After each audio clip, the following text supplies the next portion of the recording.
Alright, so today we're going to be going over the most updated version of Acheron's kit, possibly being the final iteration of her kit. I hope so, because in this state, she's actually the highest DPS character in the game. So we need to first go over her talent and what she actually does.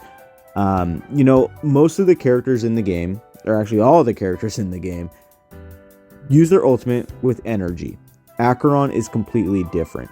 She gains stacks of /dream, and that enables her to use her ultimate. She needs 9 stacks of /dream to be able to activate her ultimate.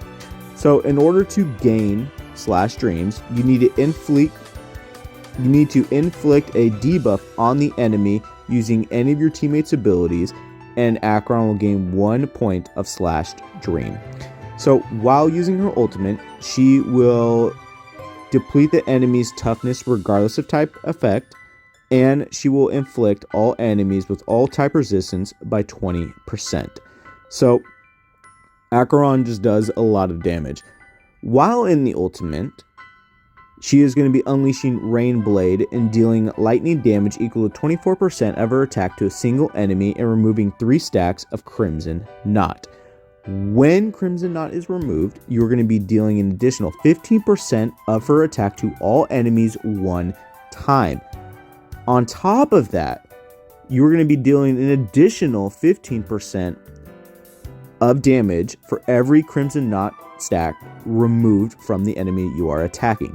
Now, Rainblade can be unleashed 3 separate times, and by doing so, you're going to be dealing 120% of Acheron's attack to all enemies, removing all Crimson Knot stacks. So as you can see, all this damage just keeps stacking and stacking and stacking onto each other.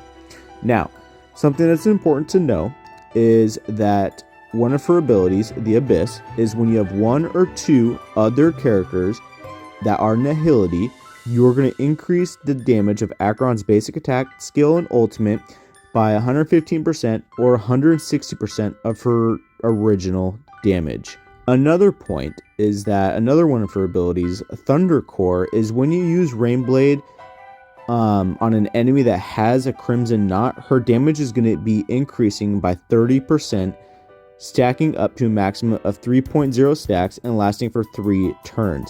Also additionally dealing 6 hits of damage with Stygian Resurge is triggered.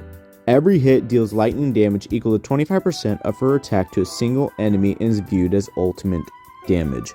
So, obviously you want Acheron with other Nihility characters.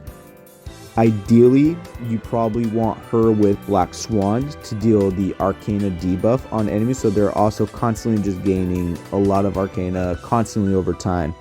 But, so having 1 to 2 other Nihility characters, you are going to be increasing the damage by 115 to 160%. On top of that, you are dealing the 24% of just the ultimate damage.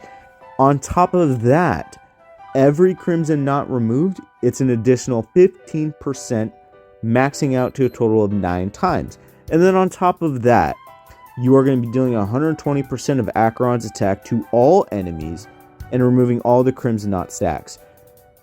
And on top of all of that, you are going to be depleting the enemy's toughness regardless of type weakness and reducing the all type resistance by 20% until the ultimate is over. Something else we need to discuss is her Eidolons. Something that is very prevalent with a lot of people is her E2. But first, E1 is you are going to be increasing her crit rate by 18%, dealing damage to debuffed enemies, which is already very, very strong. Now, her second Eidolon is the number of characters on the path of Nihility required for the highest value of the trace, the Abyss, is reduced by 1. So all you need is 1 other Nihility character to gain the 160% additional damage of using her ultimate. So this is a character that if you want the absolute most damage, not talking about Lightcones, but talking about dupes for her, E2 is probably the best spot to end. Another, I would say, downside, if you really want to look at it that way, for Acheron is her Lightcone. At S1, you are going to be flat out increasing her crit damage by 36%, which is just crazy. You are also going to be implementing a debuff known as Empty Bubbles, lasting for 1 turn on the enemy.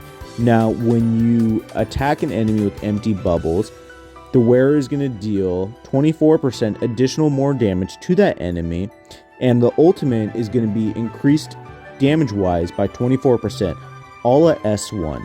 Obviously, that scales up even higher. So, Acheron is definitely a character that Hoyoverse knew what they were doing and knew that they needed to make not only her animations absolutely stunning, but her damage ridiculous, and needing a lot of people to spend money for her when she does come out.